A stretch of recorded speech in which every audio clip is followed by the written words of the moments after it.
Bien, on va commencer la deuxième sous-partie de ce cours et on va présenter une notion très importante de la programmation orientée objet. C'est la classe qui va nous permettre de programmer les objets. Donc avant de présenter ce qu'est une classe, rappelons que le but c'est de programmer des objets et plus précisément de programmer une application orientée objet. Et une application orientée objet, en fait, on a bien vu que c'était composé de plusieurs objets qui communiquent. Alors dans n'importe quelle application objet, on aura plusieurs objets et bien souvent on aura plusieurs objets similaires. Certains objets vont avoir les mêmes types de données, les mêmes types de traitements. Si je prends le cas notamment d'une application de e-commerce, on va avoir plusieurs objets qui vont représenter des produits qu'on va pouvoir commander. Donc tous ces produits seront des mêmes objets dans le sens ils vont avoir les mêmes données, un nom, une description, etc. Et on aura les mêmes types de traitements, on pourra demander leur prix, on pourra les ajouter dans le panier, etc., etc. Donc on va avoir plusieurs objets similaires et bien sûr à l'initialisation, certains de ces objets seront créés dès le début de l'application. Alors en fait, tout langage de programmation orienté objet va permettre de coder ces familles d'objets, ces objets similaires, et ça va être là qu'on va voir la notion de classe apparaître. Et une deuxième partie du programme sera fait à l'initialisation de l'application. Donc une classe, c'est la définition de plusieurs objets. Une classe, c'est identifiable par son nom et c'est même la définition d'un ensemble d'objets similaires. On peut considérer qu'une classe, c'est une classe mathématique. Hop, si avec la classe par exemple produit, dans le cadre d'une application de e-commerce, c'est la définition de l'ensemble des produits. Donc, hop, ici j'ai un produit 1, là j'ai le produit 2, le produit 3, etc., etc. Donc on est dans le code, on est dans la programmation. La classe définit des similarités. Alors comme similarité, on a le type des données que les objets de cette classe possèdent. Donc ça, on va appeler ça une propriété de la classe. Je vais par exemple définir que la classe produit définit la propriété description. Si je dis ça, ça veut dire que tous les objets de cette classe ont une description. On a enfin les méthodes de la classe. Donc là, ce sont les traitements dont sont responsables les objets de cette classe. Donc, par exemple, ici, si je fais un petit getter, on verra ce que c'est juste après. Get price qui va permettre d'obtenir le prix du produit. Donc, les objets de cette classe sont responsables de cette méthode getPrice. La méthode est définie au niveau de la classe. Il y a en plus un troisième élément qu'on appelle le constructeur. C'est un élément un peu particulier. C'est plutôt une fonction qui va permettre de créer des objets. Parce qu'il faut bien comprendre qu'en programmation orientée objet, on commence par définir la classe, produit, et ensuite, avec le mot-clé new, on instancie, ça s'appelle une instantiation, on crée des objets dans cette classe. Donc en fait, tout objet est construit à partir d'une et d'une seule classe. On appellera ça classe, la classe de l'objet. Alors les propriétés d'une classe définissent les types de données. Ces données seront possédées par les objets construits par la classe. Donc une propriété est définie par un nom qui va permettre de nommer cette propriété et ce nom permettra aussi d'accéder à la valeur stockée par l'objet. Un type qui va définir la structure des données. Donc si le langage est à typage statique, ce qui est le cas pour le langage Java. Donc, parmi les types, on aura bien sûr chaîne de caractères, entier, booléen et des types plus complexes. On peut définir une valeur par défaut. Donc lorsqu'on va construire un objet à l'aide du mot-clé new, on pourra définir la valeur par défaut que l'objet va stocker pour cette propriété. Enfin, on verra cela par la suite, on peut définir des contraintes d'accès, ce qu'on appelle aussi des visibilités, à cette propriété. Donc je donne ici deux exemples. Cette première propriété, où je vais définir la propriété nom de type chaîne de caractères, ou la propriété liste de livres, qui est ici un tableau de livres. Donc là, ici, livre fait référence à une autre classe. On a ici un type beaucoup plus complexe, puisqu'il s'agit d'un tableau de livres. Donc les méthodes d'une classe qui définissent les traitements dont sont responsables les objets de la classe. Donc une méthode est définie par un nom qui permettra d'appeler le traitement, de le nommer mais aussi de l'appeler. On pourra demander à un objet de réaliser le traitement portant ce nom. des paramètres d'entrée et de sortie. Les paramètres sont nommés et sont typés. Des exceptions, on y reviendra, qui peuvent être renvoyées lors du traitement. C'est-à-dire si jamais quelque chose se passe pas tout à fait normalement, donc on a une exception et cette exception sera renvoyée vers l'appelant. Et enfin, un corps, donc c'est là où on va écrire le code du traitement. Donc petit point de vocabulaire, on appelle signature la partie d'une méthode qui inclut le nom, les paramètres d'entrée et de sortie et les exceptions. Donc pas le code. Une signature, ça définit en gros l'accès à la méthode, mais ça ne mentionne pas le code. Ici, si on avait le code, ça ne fait pas partie de la signature. Seul le nom, les paramètres d'entrée et éventuellement les exceptions font partie de la signature. Donc là, je donne quelques exemples de méthodes. Ajouter un livre, donc ça c'est le nom de la méthode, qui prend comme paramètre d'entrée un livre, de type livre. Je n'ai pas écrit le code, mais dans les accolades en Java, on mettra le code. Une autre méthode qui renvoie un booléen est disponible, c'est le nom de la méthode, qui prend comme paramètre un livre. Et là encore, je n'ai pas détaillé le code de cette méthode dans cet exemple. Enfin, le constructeur d'une classe. Donc, le constructeur, c'est une méthode un peu particulière. Je préfère dire que c'est une fonction qui est définie par un nom. Souvent, ce nom est particulier. En Java, c'est le nom de la classe. Dans d'autres langages, par exemple TypeScript, on nommera carrément constructor cette méthode. On a bien sûr des paramètres d'entrée qui peuvent donner différentes variations lorsqu'on va créer l'objet. Des exceptions qui peuvent être envoyées et un corps qui explique comment on va construire l'objet.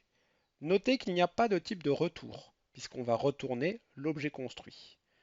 Donc bien souvent, dans la plupart des langages de programmation orientés objet, on appelle le constructeur avec le mot-clé new suivi du nom de la classe.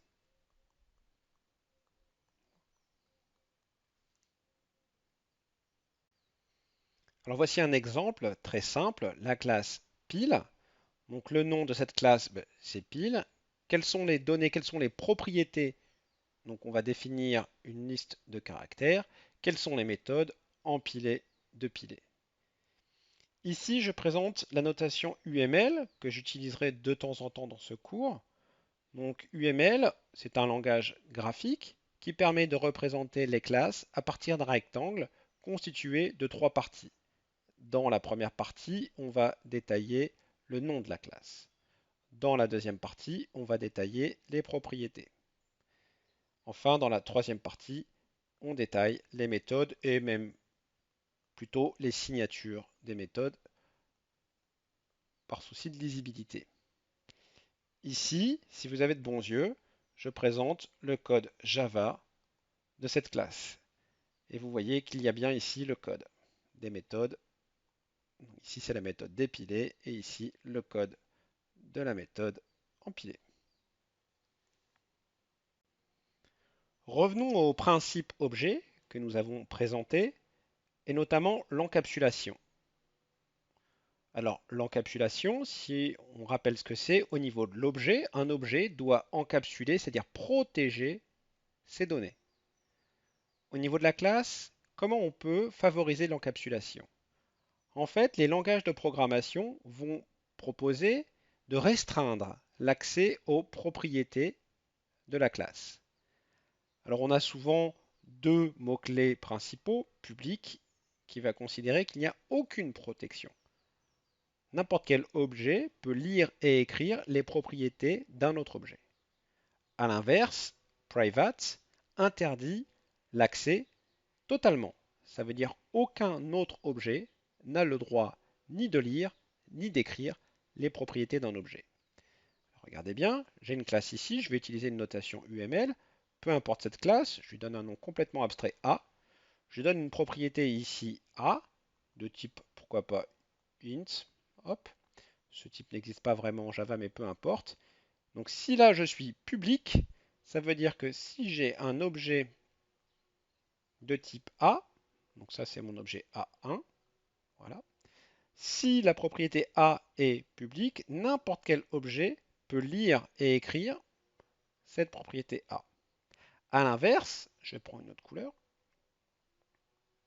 Si ici je mets privé, donc c'est souvent mis par un dièse en UML, aucun objet n'a le droit ni de lire ni d'écrire cette propriété. Vous voyez bien que cette notion de visibilité, on parle ici de visibilité, s'exprime au niveau de la classe visibilité. La visibilité exprimée au niveau de la classe a une sémantique qui s'exprime au niveau des objets. Certains langages de programmation proposent d'autres visibilités. On a de la visibilité de type read-only qui permet un accès uniquement en lecture des propriétés. Pour favoriser l'encapsulation, on privilégiera d'utiliser essentiellement le mot-clé private, qui veut dire qu'on a une encapsulation forte. Aucun autre objet n'a le droit ni de lire ni d'écrire les propriétés d'un objet. Alors continuons avec ces notions d'encapsulation et parlons de getter et de setter. Il faut bien comprendre que la visibilité, l'accès aux propriétés que nous venons de présenter, peut aussi être précisé au niveau des méthodes. On peut utiliser les mêmes mots-clés, public et private, au niveau des méthodes. Ainsi, une méthode publique pourra être appelée par n'importe quel autre objet. On aura alors un accès total. A l'inverse, une visibilité private n'a pas d'accès, interdit les accès, donc aucun accès des autres objets. Bien, maintenant imaginons que nous écrivions une méthode qui va lire une propriété et qui va faire que cela, lire la propriété et retourner sa valeur. On appelle, dans le jargon informaticien, cette méthode un getter. On la note, c'est une convention syntaxique, get, avec ici le nom de la propriété, et le code est très simple parce qu'on va se contenter de retourner simplement la valeur portée par l'objet. Si maintenant on écrit une autre méthode qui va se contenter de changer la valeur d'une propriété, on appelle cela un setter. Là encore, on a des conventions de nommage. Cette méthode commence par le mot-clé set, puis le nom de la propriété, type nom, this.xx6 égale xxx, la nouvelle valeur. Donc maintenant, essayons de comprendre comment on peut appliquer ces visibilités sur ces méthodes un peu particulières que sont les getters et les setters. Si le getter est public et la propriété est private, donc la propriété est private, ça veut dire qu'en théorie, aucun autre objet n'a le droit ni de lire ni d'écrire la valeur. Pour autant, on a une méthode qui va permettre de lire et qui, elle, est en accès total. Donc finalement, on a une lecture autorisée. Si maintenant j'ai un setter qui est public et une propriété qui est toujours private, là, ça veut dire que la propriété est en théorie private, donc inaccessible, ni à la lecture ni à l'écriture. Pour autant, on a un setter qui est public, ça veut donc dire que en passant par cette méthode, l'écriture est autorisée. Donc on va souvent utiliser les getters et les setters lorsqu'on fait de la programmation orientée objet et on vous déconseillera de faire des setters. Donc si vous voyez du code dans lequel il y a des setters et des getters, méfiez-vous, ça veut dire que vous êtes en train certainement de violer le principe de l'encapsulation. Vous avez autorisé l'écriture sur des valeurs d'une propriété. Donc on va conseiller de ne pas faire de setter, de ne pas faire de méthode qui permettent de changer la valeur d'une propriété. On pourra faire des getters, ça veut simplement dire qu'on autorise la lecture. Mais il faudra alors faire attention. Comment peut-on maintenant exprimer cette notion de responsabilité au niveau de la classe? Pour rappel, la responsabilité, c'est de considérer qu'un objet est responsable des traitements qu'il propose. En d'autres termes, il garantit le comportement de ces traitements. Donc, pour garantir son comportement, il faut absolument que l'objet possède les données nécessaires au traitement et qu'il protège l'accès à ces propriétés. L'objet peut enfin déléguer une certaine partie de ces traitements à d'autres objets qui pourront garantir leur comportement. Comment on va retrouver ça au niveau de la classe?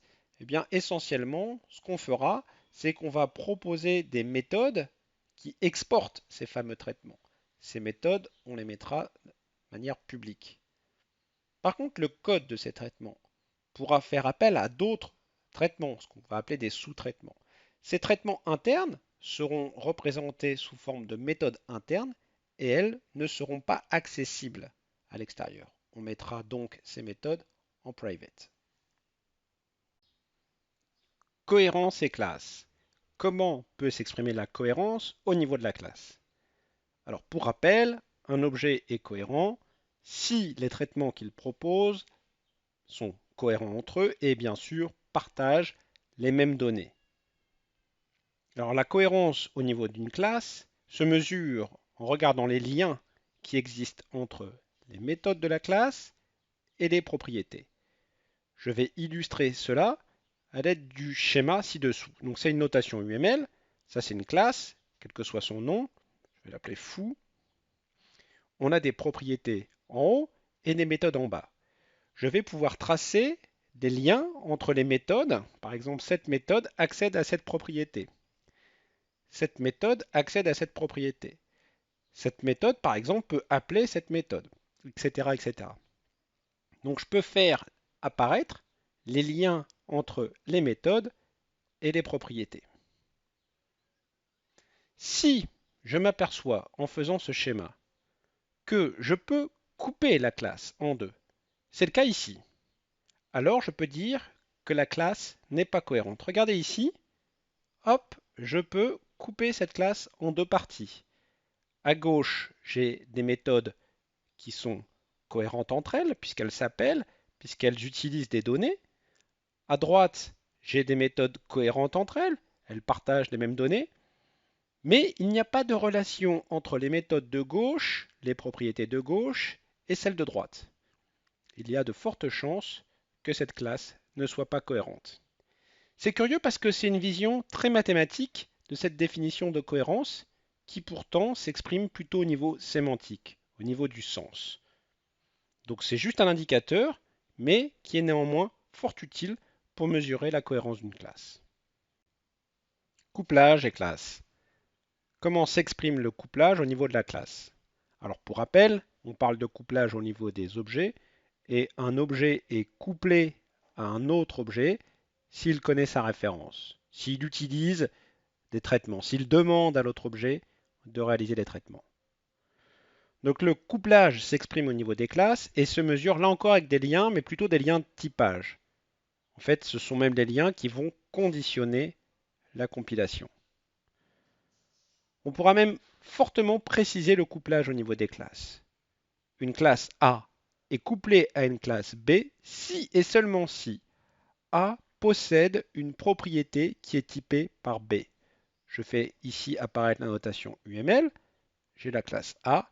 Elle a une propriété dont le type est B. Alors la classe A est couplée à la classe B. La classe A ne peut pas compiler tant que la classe B n'est pas compilée. On a d'autres cas. A possède une méthode dont l'un des paramètres est typé par B.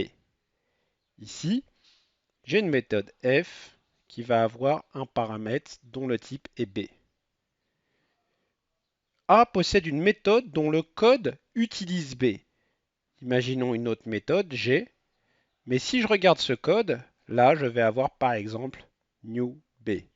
Donc là encore, A est couplé avec B. A hérite de B, l'héritage, je vais détailler ça dans la sous-partie du cours 1.c. Donc on peut exprimer, si je dessine des classes comme ça, on peut exprimer le couplage de manière très schématique et on pourra alors faire apparaître des couplages favorables et des couplages défavorables. Essentiellement, plus il y a de flèches, plus il y a de cycles, moins le couplage est favorable. On parlera alors de couplage fort. Vous voyez que ici, A, B et C ont un cycle, ils sont donc fortement couplés. Je ne peux pas compiler A sans compiler B, je ne peux pas compiler B sans compiler C, je ne peux pas compiler C sans compiler A. Il faut donc que je compile ces trois classes d'un seul coup. Ce qui n'est pas bien. Bien, on a précisé comment programmer une application à l'aide de classes, donc expliquer les caractéristiques communes des objets qui composent cette application, construire les classes. Maintenant, il reste à savoir comment on va pouvoir initialiser l'application. Essentiellement, dans cette initialisation, on va construire tous les objets présents au début, et puis on va faire un appel ou une boucle infinie qui va permettre de démarrer l'application. Petite parenthèse, en Java, c'est ce fameux main. On a une fonction particulière qui s'appelle main et qui va, dans son code, exprimer la construction de ces objets présents au début et faire cet appel ou cette boucle qui va permettre de démarrer l'application. Le main, c'est une méthode statique. J'ai préféré dans cette première partie ne pas expliquer ce qu'était qu'une méthode statique parce que je trouve que c'est pas complètement objet. En fait, c'est des constructions très avancées de l'objet. Une méthode statique, c'est une méthode qui est appelée au niveau de la classe. On considère là que la classe devient un objet et on peut donc directement lui appeler une méthode dessus. Je préfère dire que cette initialisation, c'est une fonction. Dans d'autres langages de programmation, c'est un bout de script. C'est une fonction qu'on appellera fonction principale. Et peu importe où elle est stockée, il n'y en a qu'une pour votre application. Et cette fonction principale va construire les objets au début et puis faire certainement une petite boucle infinie pour initialiser ou attendre des choses pour démarrer l'application. En synthèse, qu'est-ce qu'on a vu dans cette sous-partie? On a vu la classe, ou plutôt les premières notions, les notions de base sur la classe. Donc une classe code un ensemble d'objets similaires. Une classe a un nom, définit des propriétés, définit des méthodes et propose un ou plusieurs constructeurs. On parle d'objets instances de la classe. Les objets instances d'une classe ont des valeurs qui sont définies par les propriétés de la classe. Les objets instances sont responsables des méthodes définies par la classe. J'ai ensuite reprécisé ces principes de la programmation orientée objet et savoir comment ils s'expriment au niveau de la classe. L'encapsulation, où on va utiliser la visibilité des propriétés. J'ai aussi parlé des getters et des setters. La cohérence, où on va regarder les liens entre les méthodes et les propriétés, et on va vérifier que la classe ne peut pas être coupée en deux. La responsabilité, où on va parler de méthodes accessibles, on va mettre en public, parce que les autres objets peuvent y accéder. Et ensuite, en interne, comment réaliser le code, on va utiliser plutôt des méthodes privées. Puis, j'ai expliqué comment était vu le couplage entre les classes, essentiellement des liens de typage. À la fin, j'ai aussi précisé cette notion de fonction main qui va permettre d'initialiser l'application.